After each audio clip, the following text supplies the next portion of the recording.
Hello and welcome to Human Progress Podcast. Today I'll be speaking with Brink Lindsey. Brink is an American political writer and senior vice president at the Niskanen Center. Previously, he was, of course, Cato's vice president for research for many years and a dear colleague. His books include Against the Dead Hand, The Uncertain Struggle for Global Capitalism, The Age of Abundance, How Prosperity Transformed America's Politics and Culture, Human Capitalism, How Economic Growth Has Made Us Smarter and More Unequal, and The Captured Economy, How the Powerful Became Richer, Slow Down Growth, and Increase Inequality. Today, we'll be discussing his latest book, The Permanent Problem, The Uncertain Transformation from Mass Plenty to Mass Flourishing. Brink, welcome. Great to be here. Great to see you again. Great to be back at Cato. So delighted to be here. Fantastic. So I want to first start congratulating you on your excellent book, once again, The Permanent Problem. It is clear, it is concise, it is very thoughtful and beautifully written. As a published author, I think the biggest change since we last saw each other is that I have a couple of books under my belt. I'm very envious of your style, if I may say so. And Thank you very much. really That's kind. recommend the book to our listeners. So let's start with the most obvious question. What is the permanent problem? Okay. I stole that line from the British economist John Maynard Keynes, who wrote a fascinating essay called Economic Possibilities for Our Grandchildren. That essay came out in 1930 in the depths of the Great Depression.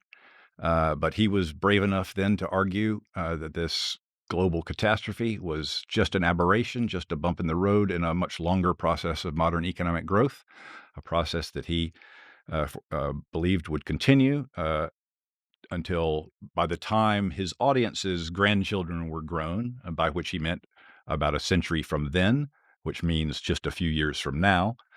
He said that by that point, economic growth would have proceeded to the point that what he called the economic problem would be more or less solved. And by the economic problem, he simply meant getting enough food, shelter, and clothing for people to keep widespread serious material deprivation at bay. And so with that economic problem more or less solved, he foresaw that humanity's permanent problem would then loom into view. And that is, in his words, how to live wisely and agreeably and well with the blessings that modern economic growth have bestowed upon us. He got some things really wrong staring into his crystal ball. He imagined that by now we'd only be working 15 hours a week. That hasn't panned out. Although maybe if you subtract everybody's internet distraction time from the workday, maybe it boils down to closer to 15 hours a week than people might like to admit. But anyway, he got that wrong. But he got the big picture profoundly right, which is that this abundant future was coming, and also that moving from tackling the economic problem to facing up to the permanent problem would be traumatic for societies that were undergoing that transition, that they would have to unlearn the habits of untold generations. And he imagined that this transition would be, in his words, something like a, quote, general nervous breakdown throughout society. That phrase struck me as a pretty good description for the predicament that the United States and other advanced democracies have found themselves in the 21st century. We're richer, healthier, better educated, more humanely governed than any people have ever been before. But what people are focused on these days is a lot of pessimism about how things are going and how things might go in the future. Economic growth has slowed to a crawl in most of the advanced economies. The U.S. is a star performer, and even our growth rate is way down from 20th century average. Class divisions have deepened to the point of sparking a global populist uprising against governing elites and established institutions. Relationships are fraying, mental health problems on the rise, faith in democracy is wavering, and again, widespread pessimism is really one of the few things you can get people across the political spectrum to agree on. So I think the thesis of the book is that this predicament amounts to the fact that we are in this in Keynes's no man's land between mass plenty and mass flourishing, that having achieved mass plenty, we've moved the goalposts as far as what makes for a successful life. It's no longer just, having food, shelter, and clothing. It's having meaning and purpose and belonging and status. And I argue um, that we are providing those conditions for flourishing for a larger fraction of the population than ever before. 20, 30% of the people in the highly educated professional and managerial elite, but 70 or 80% of the people are still on the outside looking in. And our current way of life is not providing the conditions for flourishing that one would imagine would go with our level of technological and organizational prowess. So that's the argument of the book. Very good. So I liked what you said there about the old world dying, but the new world not being born yet. I think was the Marxist of some It's kind who said, and Gramsci is. was it Gramsci? Okay, it was Gramsci. Because it seems to me that in America today, we have both. On the one hand, people saying, things are so good for so many people that we are moving to the top of the Maslow hierarchy, where all of our material problems are being tackled. And on the other hand, we have a hysteria of people who are saying things have never been more unaffordable. Basically, no, we have not moved from those lower ranks of the Maslow pyramid. Right. So I can see how both would be true at the same time, or maybe both are false at the same time. Yeah. So I think we are absolutely materially richer than any society has been before. There are a lot of problems in the intangible aspects of our lives that are hard to quantify, and so people who are discontent with the status quo, grope for finding something quantifiable to say has gone wrong, and they look to make an argument about economic decline or material decline that just really isn't consistent with the facts. Um, so it is the fact that it is true that we are rich enough uh, that we can basically take the fulfillment of our basic material needs for granted. There's just nobody's starving on the street. Extreme material, absolute poverty is just a tiny problem in the United States. But nonetheless, we enjoy these blessings with a kind of an asterisk. That is, that we get them only by spending the bulk of our waking hours for the bulk of our adult lives, working 40-hour weeks to pay for this stuff. And for the blessed 20 or 30% of the top, they've got that's an arena for flourishing. You've got intellectually challenging jobs that offer a lot of autonomy and scope for creativity, that connect you with bright, ambitious people, that give you a nice quantum of social status for having this competitive job. So for them, the work arena is better, a better condition for flourishing than work has than any workplace has provided before. But the rest of folks are in fairly low autonomy jobs with a lot of scut work, and maybe don't even have control of their own schedules, and they're always, some stroke of bad luck away from losing their job, losing their car, getting into a serious hole. So they're shadowed by both the precarity of their hold on mass plenty, and also by the need to spend a lot of their lives in something like drudgery to pay the bills. So, in the book, you call capitalism the greatest engine of human progress, specifically noting that many of the things that our ancestors would have been concerned about, constant hunger, um, you know, infants Burying dying, half their children, yeah, yes. precisely, things like that has been taken care of. Um, but you raise a lot of questions about human flourishing, as you say, living wisely, agreeably, and well.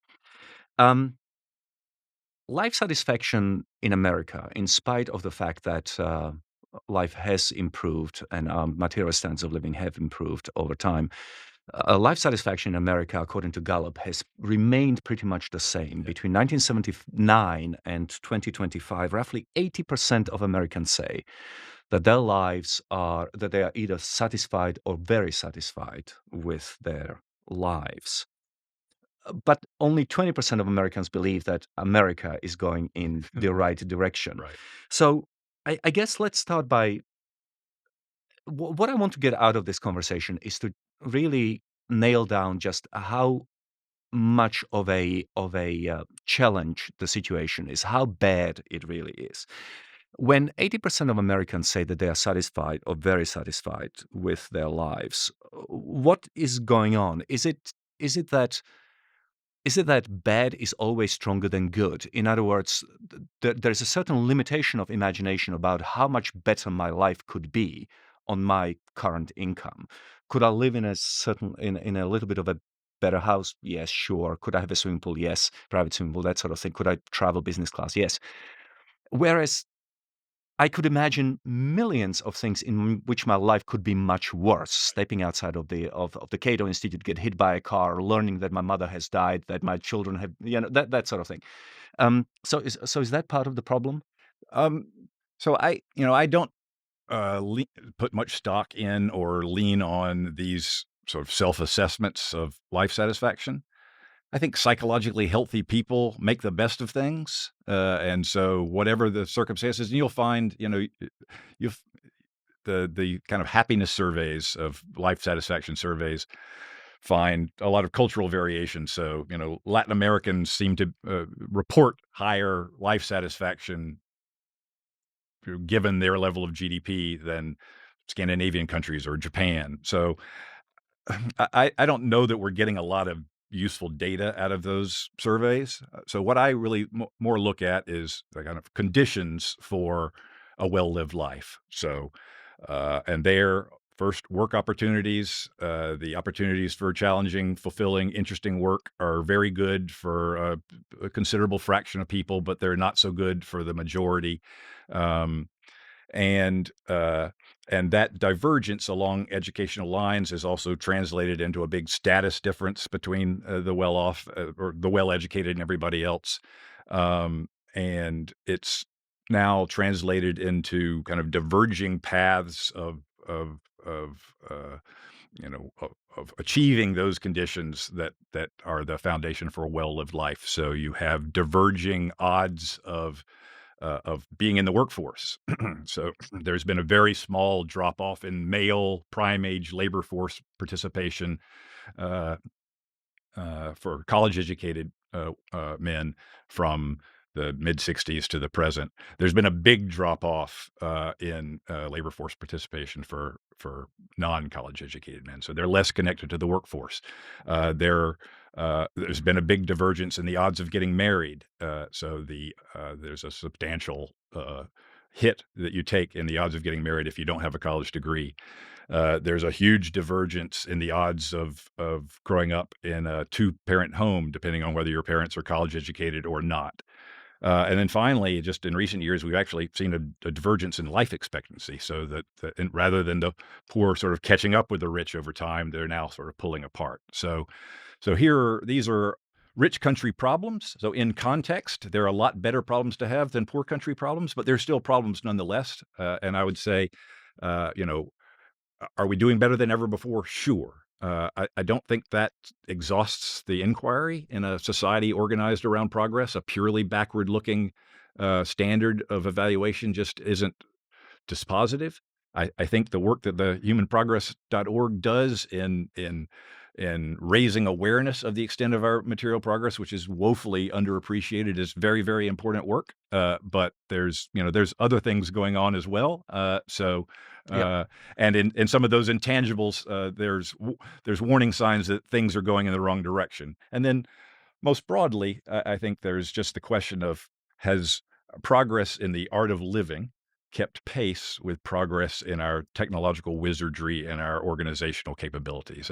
And there, I think the answer is pretty clearly no. If you told people 100 years ago what kind of technological and organizational marvels we would be capable of, they would just assume we were living in a utopia where all these intangible problems would have been easier to solve than the material problems. But it turns out the material problems were easier to solve. Right. So what is our standard here? You don't deny that one of the standards for judging modern society is looking into the past. Yep. There we are in agreement that things are just much better along many different dimensions. In fact, you have three main ways to human flourishing: relationships, accomplishments, experiences, right? And if I were a medieval peasant, for example, right, then I'm stuck in relationships in my native village that I may not like. Maybe I'm working the wheat fields my entire life. That's hardly, Right. Right. very meaningful or exciting. I never travel beyond the nearest town, so my horizons are restricted like that. But that's just one standard. The other standard would be to say, this is our life here, and here is an ideal or even a better kind of society that I can envisage, and maybe that should be uh, one of those standards. Maybe that's something to appeal to. Yeah. So So you have in your mind a sense of what an what an agreeable life should be, and you compare at it least in broad in outlines. broad Yeah. outlines. Yeah. So, yeah, I think some level of insatiable discontent is a motor of progress, right? If you're just completely and totally happy with everything, then you're not going to get off your, rear end and go change the world. So it is appropriate that we who are better off than any people who have lived before can imagine living much better than we do today. Yes, in the past, in the agrarian age, to quote Hobbes, life was uh, poor, nasty, brutish, and short, but not solitary, right? So people were in, they were miserable, they were poor, they had narrow, poverty, restricted lives, but they weren't atomized or alienated. So, uh, but their community was unchosen. Now I think it's a real liberation that you're not stuck with your birthplace, that you can choose your own life, and that's a great opportunity. Then the question comes along with: are we going to develop the kind of cultural and institutional supports in these new conditions to uh, to encourage us to choose the kind of community that will help us to have satisfying lives? Because it's just beyond serious dispute that for most people the most important determinant of the quality of their life is the quality of their personal relationships. And that's an area uh, where once upon a time, when the world was poor, uh, other people, your face-to-face relationships with other people filled vital practical functions. Your spouse was a partner in economic co-production. Your kids were an economic asset that helped out on the farm and took care of you when you were old. Your neighbors were an insurance policy against hard times, and also the only source of entertainment, other than listening to the crickets chirp, was hanging out with your friends and talking. Right. So uh, over time, as we've gotten richer, a lot of those functions we've outsourced either to the marketplace or to the welfare state. Um, and and so other people, those face-to-face relationships have kind of become just one consumption option in a sea of expertly marketed alternatives. And uh, it is part of the transition to learning how to live wisely and agreeably and well in amidst riches, that we would have the kind of cultural supports and institutional supports to push us to focus our time on what really matters, which is the people who are close to us. As it happens, we don't have those, and so we're seeing a lot of fraying of human connection, and this is cashing out most fatefully in the declining rate of people getting married and having babies, so that now, not only in rich countries, but around the world, more than half of people now live in countries where the fertility rate is below replacement. So this has been going on the longest in the rich countries, and newly rich countries. So that puts the whole demographic sustainability of liberal democratic capitalist, cosmopolitan, affluent civilization in doubt. The human species isn't going to go extinct. There's still populations that are churning out babies. They tend to be groups like the ultra Orthodox Jewish people or the Amish. Both of those groups, the average woman has 6 or 7 children over the course of her life. At some point, if population declines to the point that those high fertility groups are a big enough chunk of the population, then the population will start rising again. But it will be a very different culture than the one we have today. I like our culture. I want it to keep going, and so I consider this fertility collapse to be an existential challenge for our way of life. So Amish won't be very hot on technological change and things like Yes. that. I want to come back to relationships and TFR a little bit later in the Sure. podcast. But I, when I was thinking about living wisely, agreeably, and well, and then the number of criticisms, or rather, you pointed out a number of problems in modern society.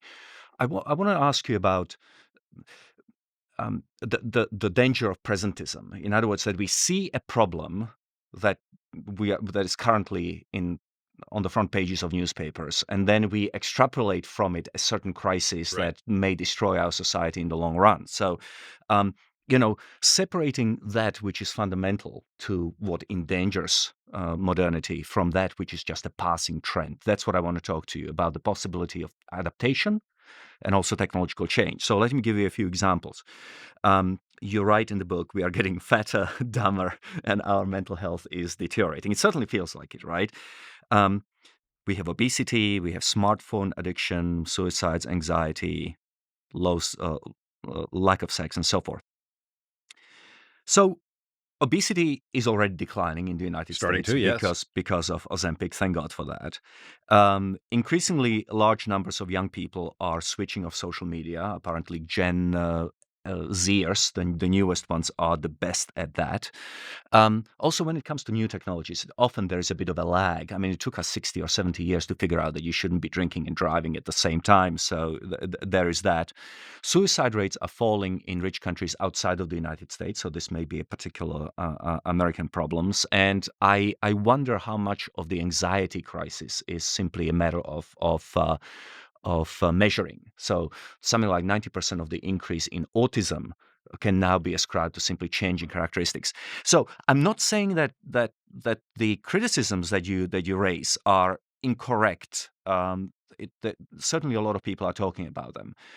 Question is, are we underestimating human adaptability and technological change, which may resolve them before they reach some sort of a critical phase? Right. So I think that's a very good point, and uh, we we learn over time that some things that we thought were great turn out to not be good for us, and we figure out how to put them behind us. So, used to be 40% of American adults smoked.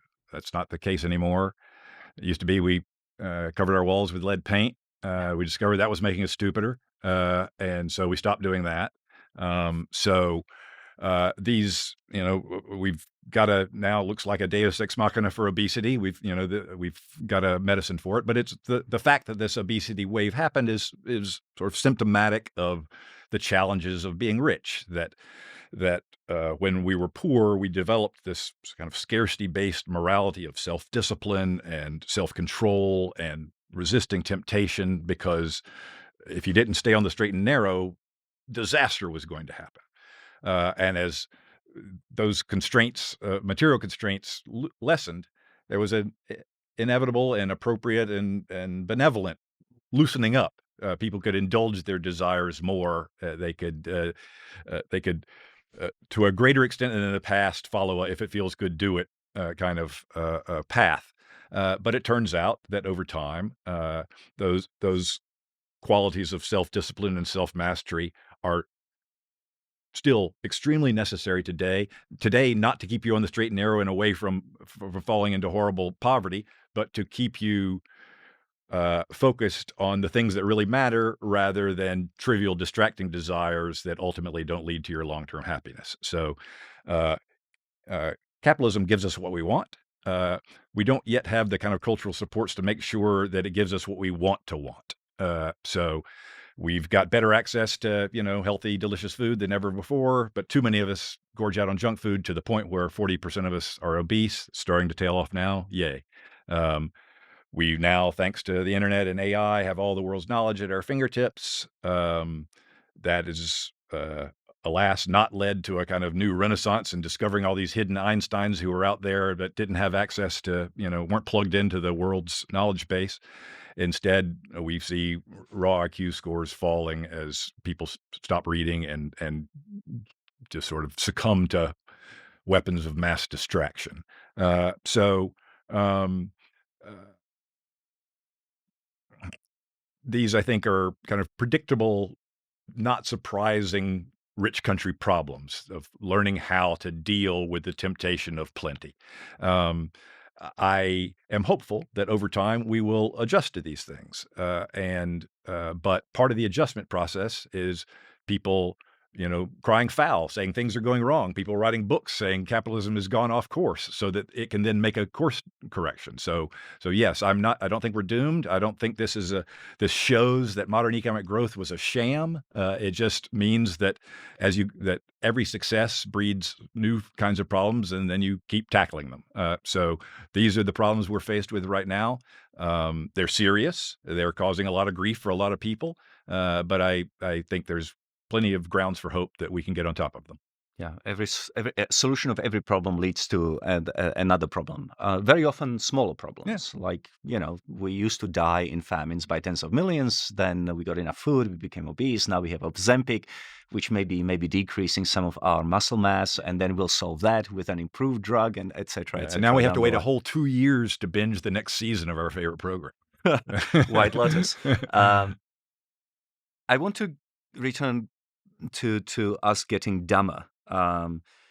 So IQ scores are apparently falling now. I don't think After a century of increases. right, and I don't know if anybody has presented like a definite argument why that is so. Are we experiencing some sort of dysgenic effect? Smart people just marrying other smart people, less smart people having more children than highly educated smart people, or maybe um, better healthcare. That if you are really stupid and bungee jump and hit your head against the rock, the healthcare system is going to save you rather than just going to die of natural, cause. I think all these trends are happening too fast for either eugenic or dysgenic explanations to carry much weight. So we had 100 years of raw IQ scores rising during the 20th century, and now it looks like they're starting to fall. That's just too fast for genetic explanations to play a role. I think it's all cultural. That that IQ tests measure kind of your capacity for intellectual abstraction, and we live in this highly abstract modern world where that kind of book learning is necessary at every turn. So as more and more of us got immersed in that environment over the course of the 20th century, uh, we had those habits of mind that oriented our intelligence towards the kind of thinking that shows up in high IQ scores. Uh, since the advent of television, deep literacy, really, the ability to read complex texts and be immersed in the world of words that someone else has created for hours at a time, that all started going into decline with the advent of television back in the 50s and 60s. At the same time, though, we had this huge wave of increase in college education. So that was increasing people's exposure to complex texts and to kind of inducting them into deep literacy. So I think those were kind of fighting back and forth for a while. But I think it's pretty clear right now that the percentage of people who are capable of what I call deep literacy, and I borrowed that from a friend and colleague named Adam Garfinkel, but that kind of real facility with the written word, it's in decline. We're seeing it even now. So first, it's a long-term story with TV distracting us. Once upon a time, books, which turned out to be like the best exercise for your mind that we know how to devise, were also the most entertaining option that was out there in the culture. So that was a a glorious time where there were huge, strong incentives for people to exercise their minds. With the advent of more accessible, easier, less demanding, kind of brain dead entertainment, um, People have spent a lot more time doing that. They spend hours every day watching TV or looking at screens. More really, sort of the majority of your waking life now for people in America is spent looking at a screen, and it's not, most of it's not very intellectually edifying. So particularly as we shifted out of just the TV age into the TikTok and social media age, that's showing up in that kids, even at elite universities, can't tackle the reading assignments that were just totally uh, run of the mill a generation ago. I think we've just allowed the easy pleasures that are within our reach to distract us from the hard work we need to do uh, to uh, to put ourselves in a position to have a full and satisfying life. Um, once growth has kind of filled in the material deficits that prevent you from having a good life, and there's still we our life expectancy is still, way too short. There's a lot of room for improving material deficits as far as, expanding longevity, fighting back against aging. But in a lot of areas, the material deficits are filled in, and when that's the case, a continued rises in material standard of living are really kind of adding bells and whistles that adorn a well-lived life, rather than the actual vehicle to which they're attached. The vehicle you have to build yourself, so you can't outsource a well-lived, satisfying, challenging, fulfilling life. It's effortful.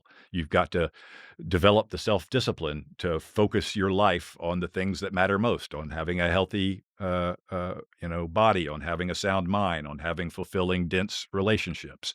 And so we're not doing a very good job on any of those fronts these days. But this is, not the final chapter in mankind's story, and I'm hopeful that we can uh, cultivate the discipline needed to thrive amidst plenty. Now, in the book, um, by the way, I always try to think about what technological solution could there be to problems that arise. How could we solve them? I mean, when it comes to falling IQs, I can see 10 or 20 years from now when filtering of embryos by IQ just becomes cheap enough that everybody engaged in an act of creation of new life will be able to select embryos that have, a higher chance to have higher IQ, etc. It's But possible, yes. but but but the underlying problem is there. In other words, this easy life that you have identified has created problems.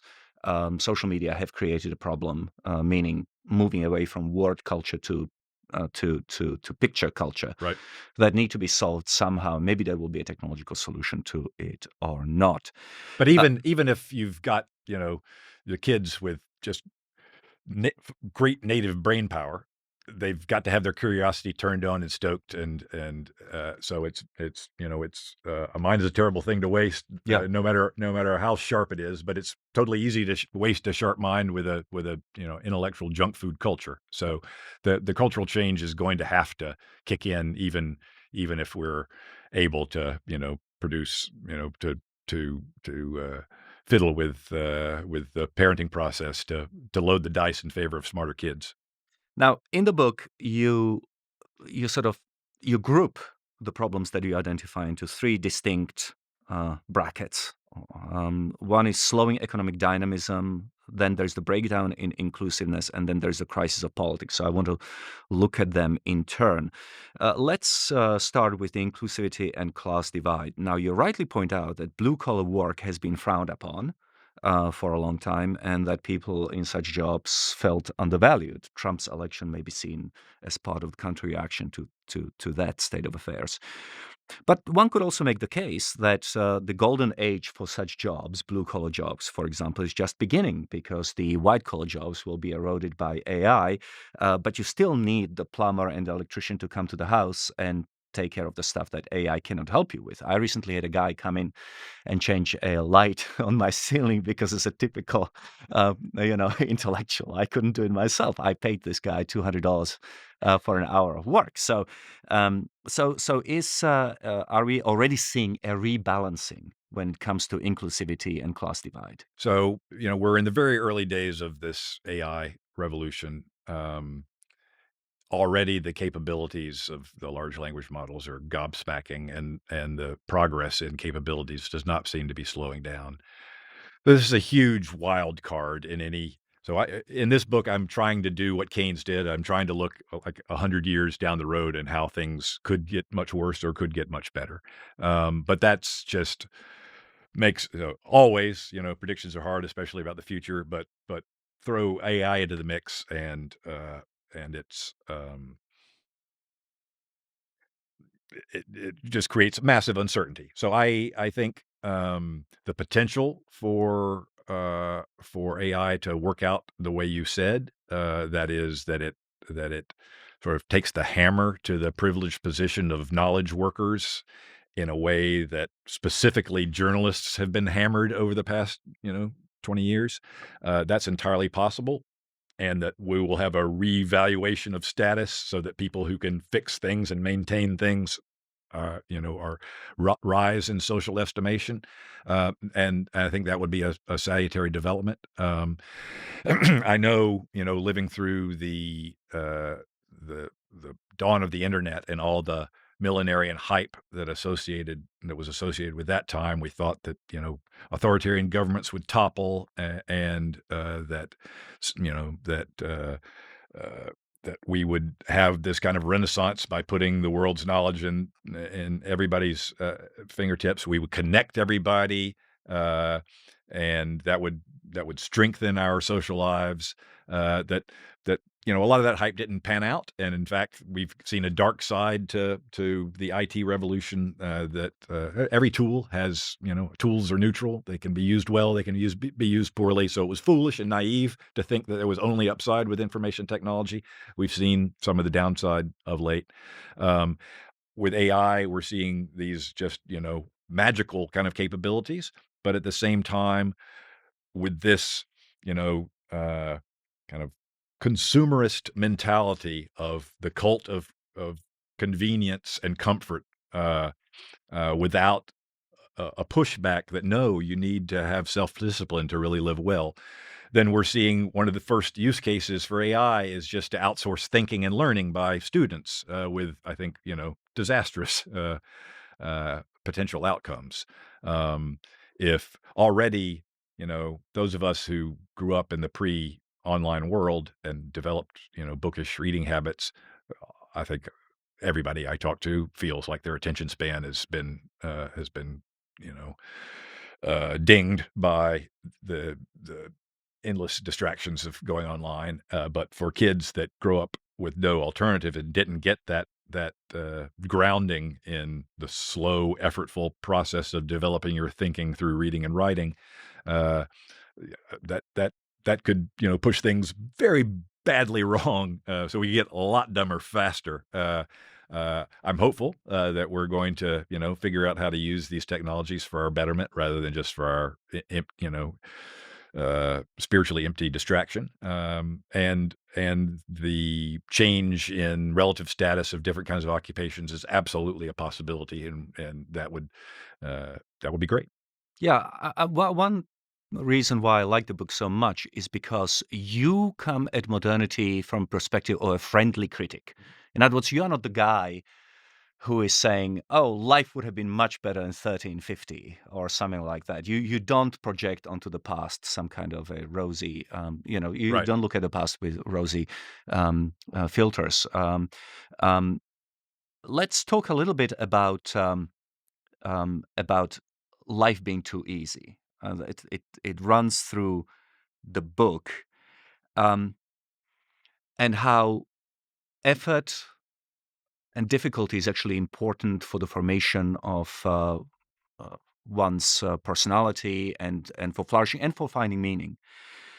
So, for a long time, I've opposed UBI, universal basic income, because work, in my view, provides not just money that you can spend, but also a certain structure to life, meaning, a sense of accomplishment, etc. But let me play devil's advocate and suggest that children and retirees are doing just fine without work. So does that not suggest that we can potentially thrive without struggle? I don't meet that many 80-year-olds who say, "Oh, I wish I was still." Well, there are some, but the rest of them is very happy, taking cruises and going to visit beautiful places and stuff like Sure. that. So, I think, kids aren't working for pay, but kids are working all the time. They're learning, they're figuring out the world, they're figuring out how to get along with other people. Childhood is effortful, so they're busy. Old people, retirees, some shrivel and waste away without the stimulation of the workplace, particularly ones in our line of work where that workplace was really intellectually invigorating. Um, but they have the sense of accomplishment. They have a career in their rear view mirror that they're proud of. That they're proud of the work they did, or they're at least proud of keeping a roof over their families' heads and being a productive member of society. So you've got this retrospective satisfaction with your life. But I think in general, whether it's work for pay or something else, people need to have challenges in their lives. You, as I recall, I don't know if you still are, but you were a fine tennis player. Tennis isn't so fun without a net. You need some difficulty to overcome to build your skills and to feel good about overcoming the challenge. With no challenges, life is boring. With overwhelming challenges, life is stressful and kind of agonizing and anxiety provoking. So you need this sweet spot that psychologists call it flow, where you're at the right level of challenge that you can get completely immersed in an activity and time drops away and you just become at one with what you're doing. That is a real high in life, and it comes from finding the sweet spot of challenging activity. So I think. Um, the Wall-E future. I don't know if you know that sci-fi movie where everyone is morbidly obese and scooting around in these hover chairs and drinking these drinks where all their calories are in this one thing, and so that's just not utopia. It's that's a complete waste of the human potential. And so to realize flourishing, what does flourishing mean? It means to flower, to bloom, to realize one's potential, to develop and exercise your inborn capacities, and that is an inherently satisfying thing to do. So I think some kind of challenges are a necessary component of a well-lived life. It doesn't have to be work for pay. Another problem that you identify in the book, or a bucket of problems, has to do with the disintegration of personal bonds and a greater atomization of society. So, in the final part of the book, you offer ways of fixing these problems, such as, going smaller, going more local, developing stronger bonds with people around you. But I wonder if the problem of atomization is really a problem of growing wealth rather than the massive expansion of the welfare state. Now, the two are connected because obviously you wouldn't be able to afford a large welfare state without a booming economy. Um, Nonetheless, if I wanted to make grandparents more reliant on their children or being willing to take care of the grandkids, if I wanted to make neighbors more helpful and concerned with their neighborhoods, and if I wanted to increase church attendance, I would start by abolishing the welfare state. I can see a lot of ways in which the welfare state has eroded the kind of mutual reliance that people had in sororities and fraternities 150 years ago. Um, so that's where I would start. How do you feel about that? So I'll make a move that will irritate you, which is that I see the welfare state as an integral part of modern capitalism. That nowhere do we see a complex, technologically intensive, organizationally intensive division of labor without a strong state that provides more or less welfare functions. So it's possible to imagine such a thing. It's also possible to imagine a human being that's 100 meters tall. But if you actually had a human being who was 100 meters tall, he would collapse under his own weight. So right now, we have no existence proof that modern capitalism with no welfare state is an option. There's been a libertarian movement in the United States, not really much of anywhere else. It made zero headway in knocking back the welfare state. So I think libertarians need some kind of plan B to other than abolishing the welfare state. But that said, what I have in mind, the future, the kind of hopeful future I have in mind that is more localistic, built around giving, re-imbuing our face-to-face relationships with family members and neighbors and community members with practical functions, that uh, that will preempt the welfare state and allow people to live without the welfare state to a considerable degree. So, if people, in particular, right now, technologically, um, the area. So you can imagine a world of of small modular nuclear reactors and 3D printing and vertical farming, where small communities could small divisions of labor could have a degree of material affluence that we need gigantic, large scale divisions of labor to accomplish now. But in the here and now, if people are living together in communities, uh, with the things they can do are to reassume duties of care that had been outsourced either to private enterprise or to the welfare state, taking care of little kids, taking care of our parents and grandparents, and then educating the young. So I envision communities where people work at home, people live, they're not traveling off to the office or to the shop. So everybody is kind of stable in the community, which can create a much more child-friendly environment where there's eyes on the street and you can have more free-range children instead of the kind of obsessive helicopter parenting that we've fallen into now, where instead of warehousing our parents and grandparents in nursing homes, we can have them close by with AI caregiving robots to help out on the kind of grislier aspects of taking care of their failing bodies, um, and with with AI tutors, not brain rotting chatbots, but AI that's configured to help kids learn rather than to help them avoid learning. Uh, you can I picture the homeschooling movement can continue to grow and have more and more people, with people exercising control over their children's upbringing in their local communities. So I picture that the kind of uh, the libertarian future is one that's not necessarily going to be one where there is the minimal state at the macro level. But we have a much more pluralistic world where there's also freedom to set your own rules by different communities. And we can have, I think, a very pro dynamism competition in rules between different jurisdictions, but also allowing people to live according to their values. Uh, and um, and in that environment, I think a lot of the functions of that we currently depend on the welfare state for, we won't have to depend on it uh, Okay, so anymore. you have correctly identified the Wagner's law, Yes. that as societies grow richer, virtually all of them increase their welfare spending. So that's correct. Um, but let me suggest to you that what you would like to see from the book, it seems, is a cultural change, going smaller, going more local, etc. What I'm advocating for is an incentives Right. change. You basically say the welfare state is not going to be doing these things, and you, the citizenry, should be doing it for yourself as you did in 1850 and whatever else. Um, Yeah. At this stage, and this reflects distance I've traveled from early reviews, but to me, yanking away the welfare state is making a lot of people poorer than they are now. They have that form of wealth of access to government benefits. It goes away. So you're forcing people to rely more on their close by folks because the old alternative is now gone.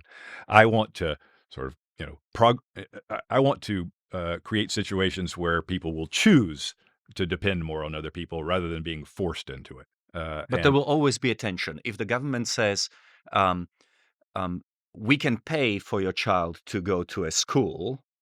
Right. Yes, you can opt out of it, but you will have to pay twice if you want to send your kid to a private school. So There's going to be that.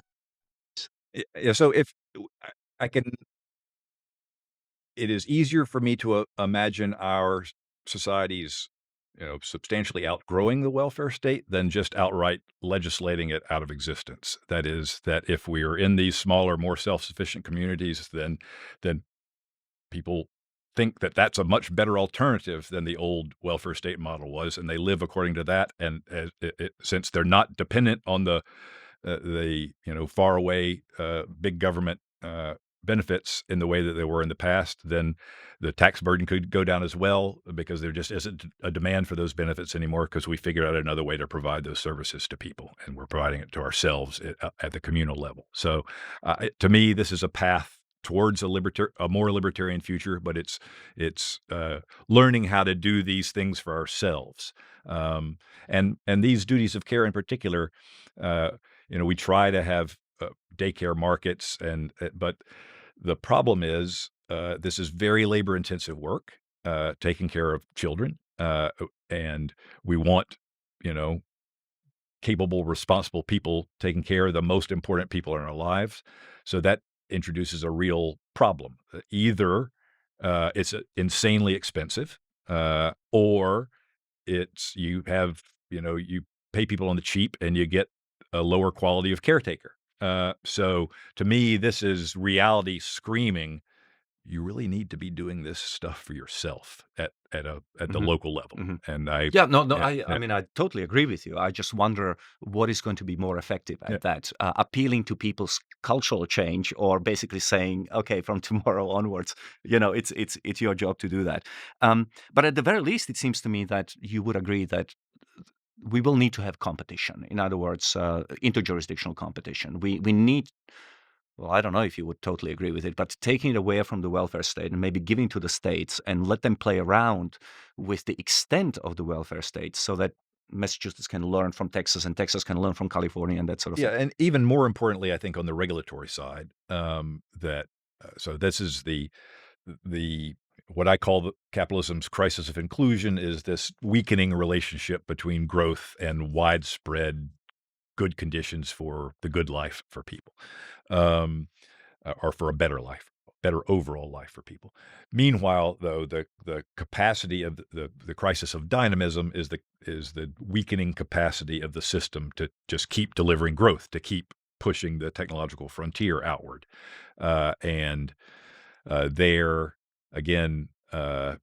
Mansur Olson identified this rich country problem a long time ago, which is the richer you get, the more people you have with a stake in the status quo. They're doing well. The prospect of disruptive change is, anxiety provoking because it could knock them off their privileged perch.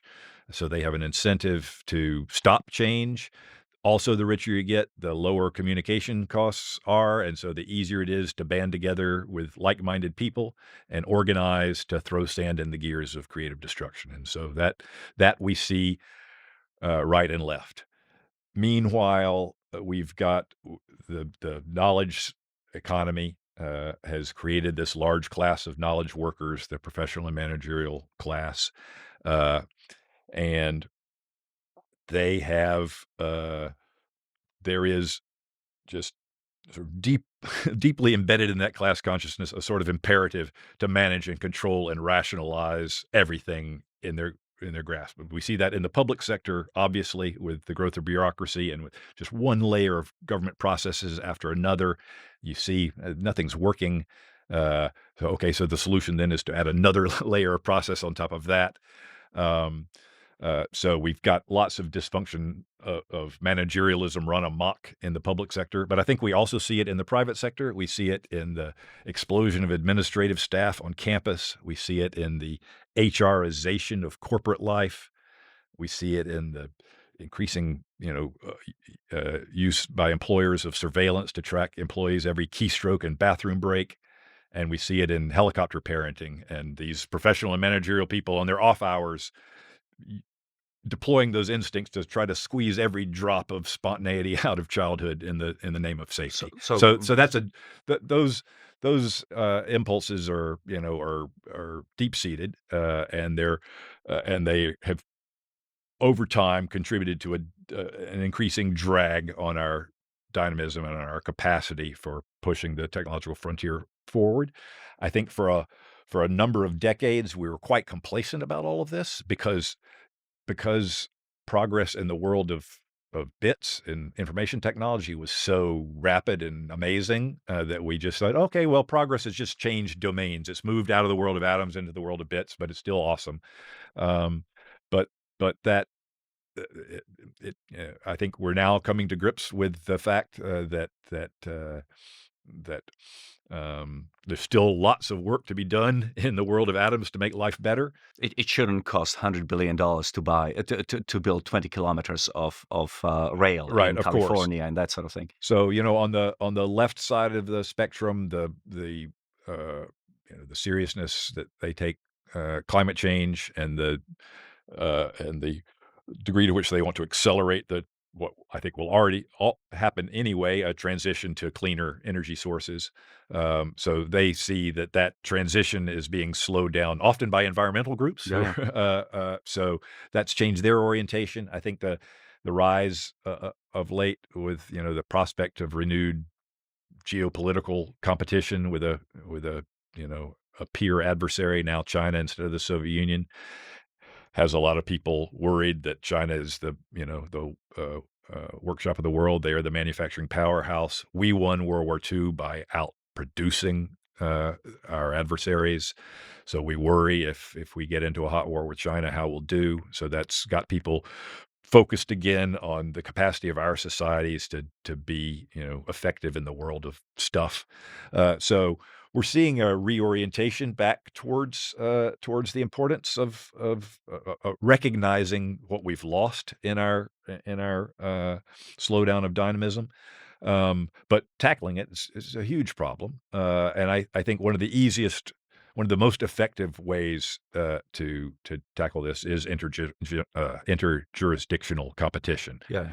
The whole, in China, the Shenzhen model, the special economic zones, and just more so not only for dynamism and allowing different groups to have different rules to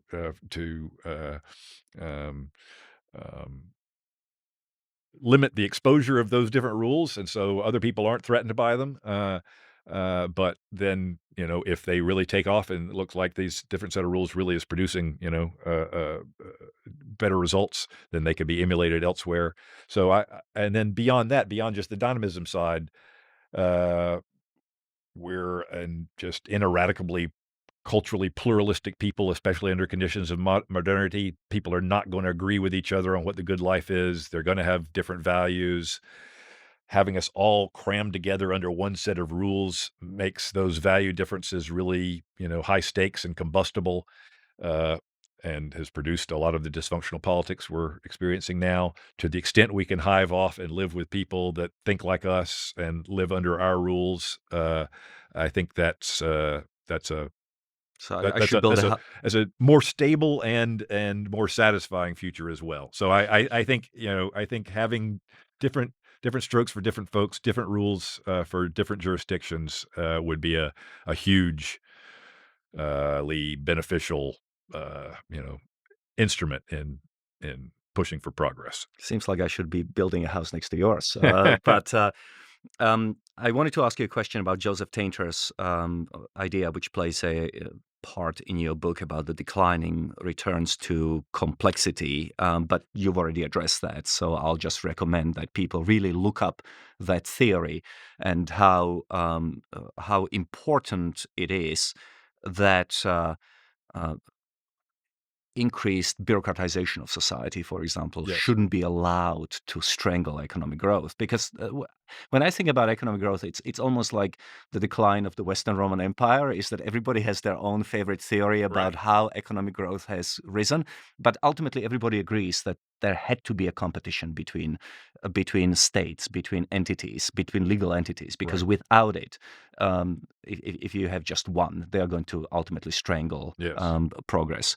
Um, And I would just say the bureaucratization of life isn't just bad for economic growth and technological dynamism. It's bad for kids. It's bad for, it's bad to drain all the spontaneity out of life. Is produces people that are sort of a kind of a learned helplessness. So if you want a more dynamic, thriving society of people who are excited to take risks and excited to explore frontiers, they need to grow up in an environment where they're not surrounded in bubble wrap at every second. So Yeah, so when it comes to over bureaucratization, I can just about imagine a world where you have enough autonomous regions, I don't know, let's say Prospera and other places showing the way or the direction to the future.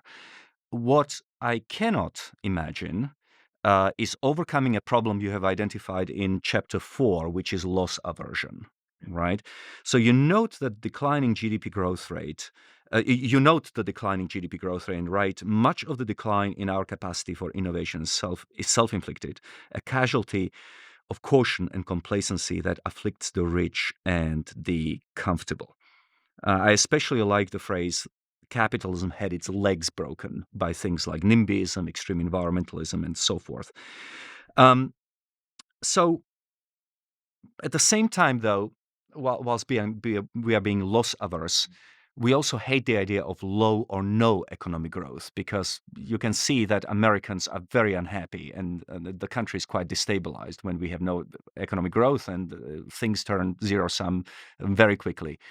Um, how does one overcome this loss aversion um, mentality in a realistic way? Recently, Tyler Cowen said that he will measure economic dynamism by how unhappy people are. In other words, he assumes that in an AI economically dynamic country, that people are simply going to be pissed off and angry because everything around them is changing at a very fast pace and they have to constantly adapt, etc.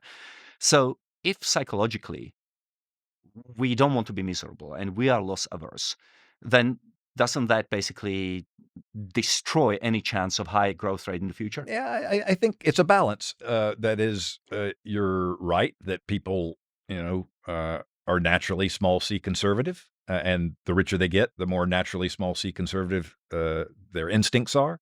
But at the same time, people are innately curious and want to find out more new things and don't and get bored with the status quo. And it's not that people really demand overall economic growth per se, but what they want is rising real incomes for themselves. But the only way to give that for lots of people is to have the overall pie growing. So that demand, I think, is a great asset for those of us who are cheerleaders for dynamism and growth. That they have that demand. Uh, Ordinary people have no understanding of what policies and institutions fulfill that demand by creating the growth that translates into better material living for them. So that's an ongoing challenge that most people don't understand the mechanisms by which all the blessings that we enjoy, come about. So it's easy for groups of people to, vandalize the machinery that's producing all this stuff because they don't understand, how it works. So that's an ongoing challenge. I think we've seen over the course of the 20th century huge mass movements based on utter economic illiteracy, but the demand for the recognition that this really isn't better off. And I can tell the difference between being better off and not. And I can tell when I'm being even a dog can tell the difference between being tripped over and being kicked. You can tell when things are lousy. Um, uh, that that creates the opportunity for political elites to teach the public, okay, these are the rules that work. We went through the whole Cold War. We had global learning that centralized planning doesn't work So even with all human foibles and the the sort of instinctive human attraction based on kind of our ancestral environment of a small hunter-gatherer band of sharing everything with everybody and kind of that socialist idea is, I think, intuitive at that small group level. Even with that psychological burden, we surmounted that challenge. We figured out that okay, you can't substitute Gosplan for markets and have a Yeah. thriving society. So it's never easy, but I think the fact that humans want a better life means that creates a condition for those who can figure out how to actually deliver it to them to make the sale. Last question. Living in a lousy way versus living wisely, agreeably, and well within a free, pluralistic society. How do we square the circle? Because my view of what living wisely, agreeably, and well may be very different from a guy who is perfectly satisfied living in his basement, the quintessential example of somebody who plays a lot of games, smokes a lot of pot, etc., etc. I would find such a life appalling, but who am I to tell this person that that is not living wisely, agreeably, and well? Um, on the other hand, if we simply accept that 10% of able-bodied men in our society um, will choose that life and find satisfying, well, how is that any different from where we are today?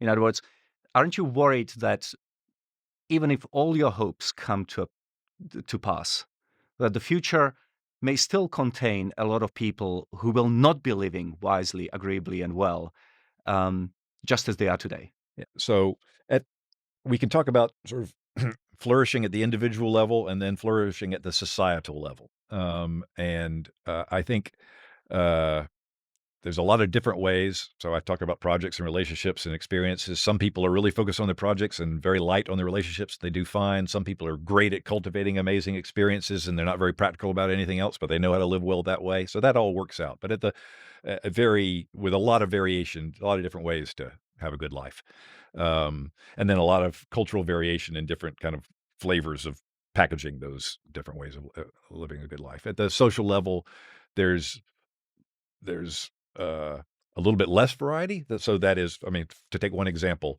you can totally have a flourishing individual life without having children.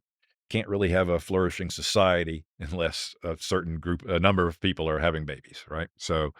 Uh, so I think, you can't have a flourishing society that isn't a free society where people are the authors of their own lives and not yoked to some not groaning under some tyranny and not having their spirits crushed by some benevolent all providing uh God state. But a free society means freedom to fail, so some people are just not going to live wisely and agreeably well because we live in a fallen world, and ever since Adam and Eve ate the apple, people can choose wrong, right? And so if we're going to be free, that means we have to allow some people to choose wrong. I think we can create better conditions for people to choose well than we have at present. I do think a highly pluralistic world where we recognize the pluralism of different flavors of living well, and that we're not going to converge on one flavor, and that would be boring if we did. I associate, to me, getting richer should mean a flowering of variety, not just everybody converging on a monoculture. So just as when capitalism broke onto the scene, it was criticized for producing kind of shoddy, one size fits all, mass produced merchandise that wasn't the same quality as artisanal, goods. Um, but the thing is, it produced it so cheaply that it allowed people to have stuff that they would never could have afforded the artisanal product. So now they have, a lesser good, but a real good that they have access to that they never had before. As capitalism continued to grow, we learned how to not, follow the Henry Ford example of you can have any color of Model T you want so long as it's black, right? That we learned how to make kind of mass customization. So now, in the economic realm, we that we see growing riches associated with growing variety of consumer options. I think a flourishing society should look the same. Instead of everybody converging onto the same track, we should create conditions for a flowering of variety. And I think a more pluralistic, localistic, institutional environment is most conducive to that end. And it seems to me that living in a pluralistic society doesn't mean that you are voiceless, that you don't have a right to opine, to persuade, to express your views about other people's lives. In other words, it doesn't mean that because we believe in pluralism that we are relativistic. I can still say to little Jimmy, spend less time playing video games in your room and go out and explore the world. Yes. And ultimately, if we are going to be living in a pluralistic society where people can choose their values and how they want to live, it should be possible for people to also appeal to them and to persuade them that some ways of living, such as living up to your best potential, are better than to waste your life on drugs and that sort of thing. And this is the ultimate challenge for Homo sapiens is: are we cut out for freedom? Are we cut out for being allowed to choose the good, or are we just such a refractory species that we have to be lorded over to keep us in line? So the dystopia, Brave New World, I think, is a much better fit with the predicament we're in right now than 1984. That is that the human spirit is being degraded not by a regime of fear, but it's being degraded by a regime of sort of narcotizing you with cheap pleasures. And at the end of that book, there's this long monologue by the head of the society, making this argument that human beings just aren't cut out for, they don't know what's good for them, and we have to take care of them. So I don't believe that. I have faith that there is a human nature that wants the good, that it wants to connect to the outside world and figure things out and look over the next hill and see what's going on. It also wants to connect with other people and make them an important part of their lives. And we have the great, privilege of living in a very rich, technologically advanced world that gives more people opportunities to do those things. We just need to structure things a little bit better to guide people, not push them and force them in the right direction, but structure things where it's easier to make the right choices than it is at present. Guide them, persuade them. My guest today was Brink Lindsey. The book is The Permanent Problem: The Uncertain Transition from Mass Plenty to Mass Flourishing. Brink, it's been great. Thanks a whole bunch. Thank you so much. See you next time.